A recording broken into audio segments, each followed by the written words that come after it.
What's going on, everybody? It's Coach Bronson here. You know what? Let me plug this in just to make sure. You know what? I'm not gonna. We'll leave it. We'll try this. Try this episode, this session without the headset, the earplugs, and see if you guys can hear me okay. As you come in, just give me a thumbs up. Let me know you're good. You can hear me, and everything's ready to go. It is Tuesday evening. Lots of changes going on. Lots of things happening. Hope everybody's having a good week so far. I've been getting up in the morning at 5 o'clock, trying to get up at 5 o'clock. Yeah, it's been fun. Before we get going, I want to ask everybody to, if you're not subscribed already to the channel, go ahead and subscribe. Don't forget to click on the bell so you get notified anytime I publish a new video. I do this live every Tuesday evenings at 7 p.m. Eastern, and every Friday afternoon, there's a new video that gets published as well. I'm going to ask you to do one more thing as well. If there's something in this session or any of my videos that you find is helpful or useful to you on your journey, please share that with somebody else that you care about. Share that with somebody who's also on the journey, because it may be helpful to them. And we want to get as many people as much help as possible. Okay. Be part of that process. Be part of somebody getting an answer to a question or figuring out a way to move forward in their journey. Please share it. All right. Today we are talking about how to measure success. Okay. The most common tool in society today for success, for measuring success when it comes to health and fitness, is the scale. We are so obsessed as a society with the weight that we have, the weight that we want to lose. What does the scale say? We're just so obsessed with that. And I want to try and give you guys options, because you hear us all the time. You hear all of us health and fitness people, particularly in the keto space, talking about the scale is a devil. It doesn't give you all the information you need. You need more. It's more. We're not a closed system. All of these things, right? But okay, well, what else should we be looking at? What else should we be looking at that isn't weight? So that's what we're going to talk about today. Okay, so go a little bit more into why weight isn't the answer. Okay, there's a couple reasons. One, weight is one metric that actually, it's a metric. It does matter in a way, but it is not in and of itself a marker for health or not being healthy. Okay. I technically, okay, if you think about me and what I do and how long I've been in fitness and doing this, I am technically at a high BMI because of my height and my weight. Okay. My body mass index is higher. And when I go to the doctor and get my annual physical, my doctor consistently every single time will look at me standing there in front of him and say, what are you doing for exercise? And what are you doing for your diet? Because we need to drop your BMI. Okay. I kind of look at him and chuckle and say, I'm good. I thank you for letting me know. Okay. We're so focused on weight that we're missing the signs that when weight does not help us move forward. Okay. Weight is equivalent to checking the air in your tires to see if your car needs a tune-up. Okay, that's what's an analogy. I spend a lot of time thinking of that analogy. So hopefully that makes sense to you guys. It's something that matters. Wait, the air in your tires does matter, but it has no impact on whether your engine is running properly, how your brakes are doing, what are your shocks doing, do you need an oil change? It has none of that stuff, because none of that stuff is part of what that means. And your weight doesn't answer those questions. Okay. The other thing is weight fluctuates based on all sorts of things that you can't control, because again, we're not a closed system. So if you're a woman and you're on your cycle, your weight's going to change. If you had a bad night of sleep, your weight could change. If you don't drink enough water, your weight could change. Okay. There's so many, if you're just stressful, have a stressful day on the job, if you have one workout one day and you don't work out the next day, so many different things can affect just that single number on the scale, that it does not make sense to focus on weight. Okay. Those are two big things, right? There's more to it than weight. And then weight can fluctuate based on so many additional factors in your life that it's just not consistent. It's not something that is reliable for you to track. Okay. What's up, Mary? What's up, Radical? So let's talk about 4 things that you can use instead of weight. So I'm telling you, stop using your weight as a marker. Stop tracking your weight. Don't get on the scale and track your weight. It consistently ever, right? Let's forget about weight altogether. What are some things that we can look at instead of your weight? Okay. Before we do that, teaser, before we do that, we have to ask the question. We always have to start with why. What's up, Natalie? Why are we doing what we're doing? What is the reason behind us taking these actions? And what is the goal? Because the goal is one of the first things that sets the basis for how we gauge success. Okay. We have to have a goal. What is a goal that we are working towards? That is not weight related. That in and of itself is going to be a challenge for many of you because many of you started this journey with a weight goal. And I want you to think about what is a goal that you can set for yourself that will be a marker for success in your health journey that has nothing to do with weight. Nothing to do with weight. Okay. Is it a pant size? Is it a dress? Is it a body fat percentage, which is way better than weight? Is it a lean mass percentage, or how much lean mass you want to have on your body? Is it the ability, I want to hike 5 miles in the next 6 months? It's some type of goal, something that you can set as a goal, put a date on it, and build a plan that's going to help you progressively move towards that goal. Okay. If it's, I want to drop 20, I want to drop 5% body fat.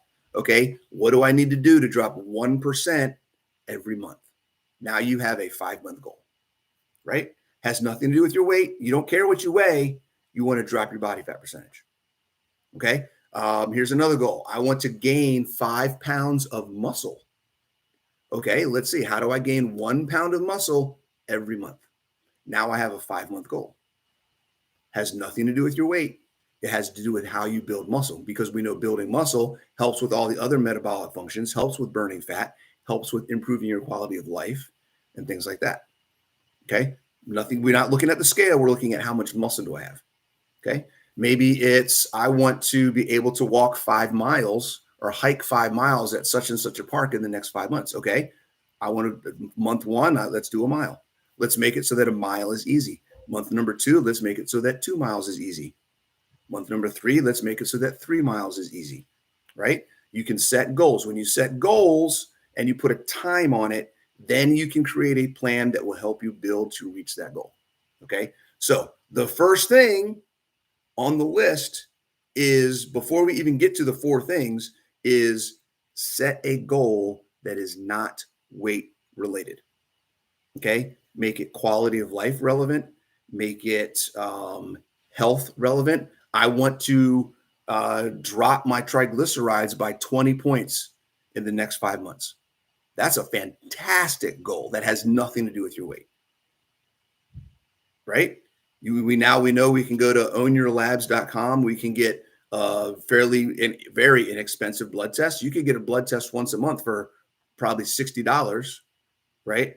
And check and see, are my triglycerides dropping? If I want to drop it by 20 points in the next 5 months, I got to drop it 4 points a month. So I'm going to test it this month. I'm going to test it next month. Is it drop 4 points? Boom.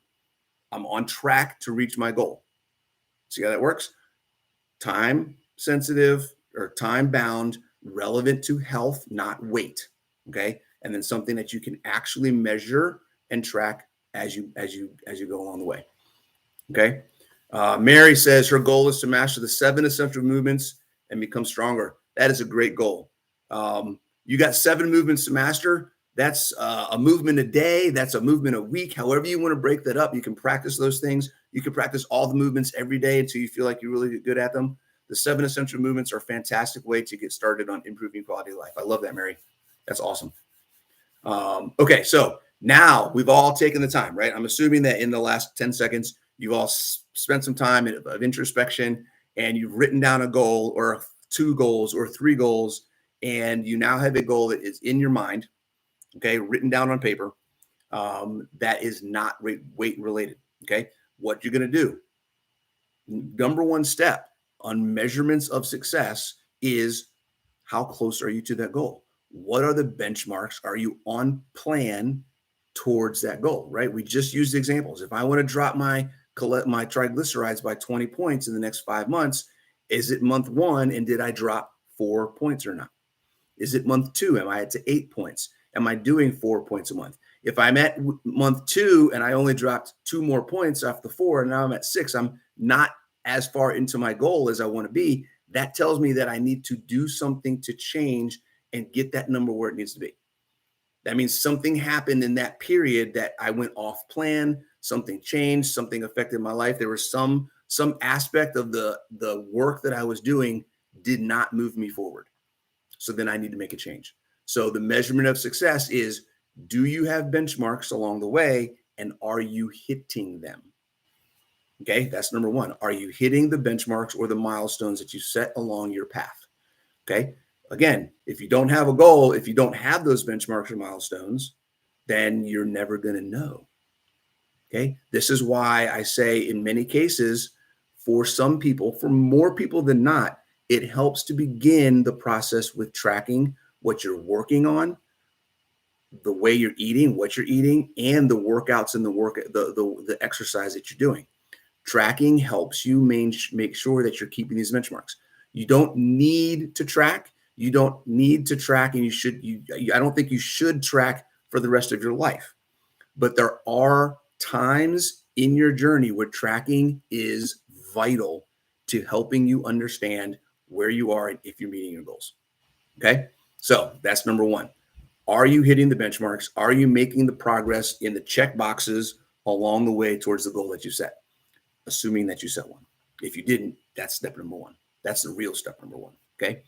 All right. Step number two, particularly when we talk about fitness. Okay. The second thing that we're looking at is not just body fat and these things. There's definitely things we talk about, but when we talk about the definition of fitness, fitness is, in the easiest way I can possibly tell it to you guys, your body's ability to do activity, your body's ability to work, your body's ability to function through physical activity. Okay. That is fitness. You either have a high level of fitness where your body can do whatever you need it to do physically, or you have a low level of fitness where your body can't do the things that you want it to do physically, and you have a lower quality of life because of that. Okay. So on that spectrum of being unfit versus being fit, when you set a goal towards being more fit, any improvement that you make towards being able to do more is progress. It is success. It is something that you can celebrate and something that you can track and something that you can use to measure how your journey is going. Okay. Now, here's the cool part about it. Things that can impact your body's ability to do work are both nutrition and fitness and exercise. It's not just exercise. Okay. Yes, exercise is going to help facilitate what you're doing with nutrition, but at the same time, what you're doing with nutrition is going to help facilitate what you're doing for exercise. You need them both at some level in order to get the best of what your body is able to do and how it wants to function. Okay. So if you're keto, you're carnivore, you're doing some great stuff, you're losing weight, you may naturally, automatically, because you're hopefully increasing your protein may go up. You may add some lean mass, right? You may grow some muscle just because now you're getting the protein and you're getting the material that your body needs to build muscle. That could, in the very short term of just changing your nutrition, adding that lean muscle could improve your quality of life, because now you're going to be able to do some things that you weren't able to do before. You may be a little bit stronger. You may have more energy management in your system because now you've got more lean mass. Okay. Now, if you want to add some exercise in to enhance the growth of that lean mass and your body's ability to utilize it and move and function, then that just takes it to the next level. Okay. But you have seen an immediate increase in your quality of life because you now have more lean mass. Okay. That is something that you can measure. That is something that you can track. Okay. Can I do more because of what I'm doing for my nutrition and my fitness than I could do before? That could be anything from, I couldn't walk up the stairs before, now I can. That could be, I used to need help taking my groceries from the car to the house, and now I don't. That could be, I used to have to take a break after 30 minutes of playing with my grandkid, and now I can play with them all day. right? It could be any of those things. Can you do more than you could before? Okay, that's number two. Okay, what can your body do? Can you do a movement? Here's another thing. For me, this is one of the cool things about me on the nutrition side of things. I've been in fitness for a long time. I used to get a lot of injuries before I went carnivore. I used to get injuries working out and doing things. I not only recovered from those injuries, okay, but I have not had another one in the almost 4 years that I've been carnivore. The inflammation in my body has gone down such, my recovery has gone up so much that I can work more and do more exercise and do more activities, and I get hurt way less, almost non-existent at this point. Okay, so and we'll talk about this in the next piece. Actually, that's a good segue. Aches and pains and injuries is kind of the third thing that you can use to measure not just what your body can do, but how is your body healing itself?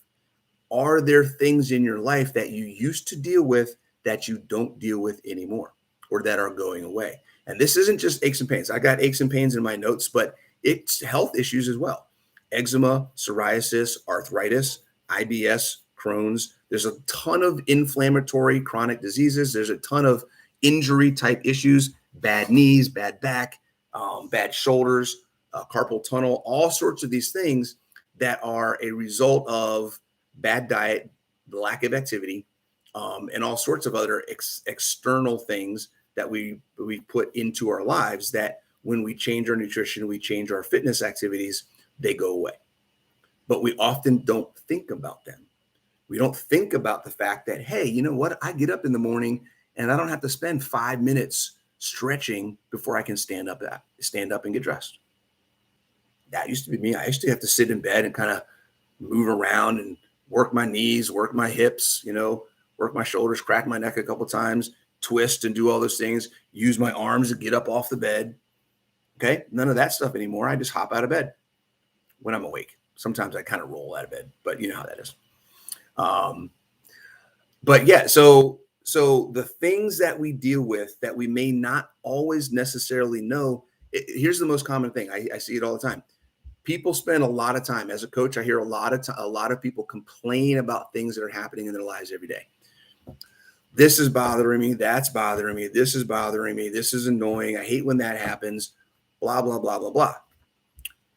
We don't notice. It's kind of crazy how those things are always something we want to talk about, but when they're gone, we don't notice it. They're just gone. And it'll be a month. It'll be 2 months. It'll be 3 months before we realize, I haven't complained about X, Y, or Z in so long. Okay. It happened with me. I had bowel issues. I had IBS and all sorts of issues with my gut and everything else when I went carnivore. After I went carnivore, it took me about 3 months to realize, I don't have any of these issues anymore. They're gone. Like I haven't had to deal with them since. So keep those things in mind. It's a good idea. Sit down someday or ask your spouse or ask somebody that you hang around with very often. What are the things that I complain about the most about myself? Aches and pains, something I don't like, how I feel, whatever it may be, write them down. And then once a month, go back to that list and see if any of them are still there. If any of them still are issues that you're dealing with, or if any of them have gotten better or gone away, anything like that. Right? Hey, Susan, that's fantastic. Your lower back doesn't hurt in the morning anymore. I love it. I love it. Okay, so that's the third thing. Aches and pains, illnesses, chronic issues, that kind of stuff. Those things are great non-weight victories that you can look at, non-scale victories that you can look at to help see if you are improving. Okay, the cool thing about that is that doesn't even have to be a goal. You don't even have to set a goal for that one. That's just there or it's not. Okay, the last thing. Energy is a huge issue for many, many, many people. The way that we're eating, the keto lifestyle, the carnivore lifestyle, the low carb lifestyle, the high or moderate fat, depending on how you decide you want to do it, and the high or moderate protein, depending on how you decide you want to do it. Okay. We all know where I stand on that. I love my protein. Okay. Either way you go, with the low carbs, you are giving your body a better scenario, a better situation in which to manage fuel. Okay. It wants to burn fat. It needs lean mass. It needs protein in order to manage how your body is burning that fuel. Okay. The more protein you have, the more your body's going to manage your hormones and all sorts of other things so that you're using that fuel properly. All right. Optimizing, it's the equivalent of putting high octane gas in your car and giving it a tune up on the same day. Okay. You can do one or you can do the other, and the car is going to work a little bit better. If you do both at the same time, if you put a turbocharger on it, if you change your air filters, if you get new spark plugs, if you do all these things to your engine and you're giving it high end fuel, you got a race car. And we want you to have a race car, right? Team Protein. I love it. Oh, there's a t-shirt. Natalie, you just came up with a t-shirt. We need a Team Protein t-shirt. Okay. Challenge to somebody. I hope somebody knows somebody that has graphic design skills that can design me a t-shirt that says Team Protein. I hope we have somebody listening. I want a Team Protein shirt. That is on my list of things to do. I love that.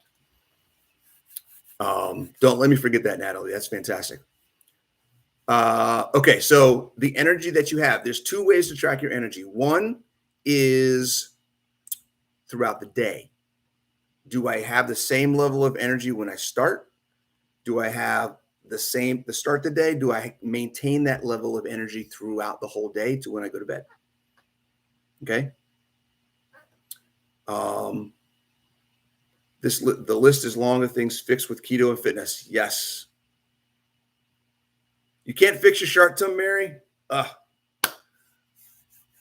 Sharp tongues are nice though. That's good. Everybody needs a little bit of sharp tongue. You think Autumn can come up with a t-shirt? That would be fantastic. I know she does shirts, but does she do designs and everything too? Let me know about that. Because I can go online and find someone to design a t-shirt. That's cool. But if I know somebody, I'd rather do that. So energy throughout the day is one measure of your energy in general. The other measure is energy through a specific activity. If I'm doing this, if I'm going on a hike, can I go for the hike for the length and distance and time and challenge of that hike as I wanted to, or do I have to stop because I'm tired? If I'm going to go babysit my grandkids or go dog sit for somebody, or who knows what it could be, I'm going to go help my neighbor in their backyard.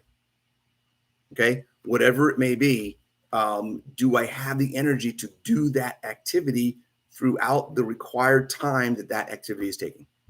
That's another way to track your measure. To measure your energy. Okay.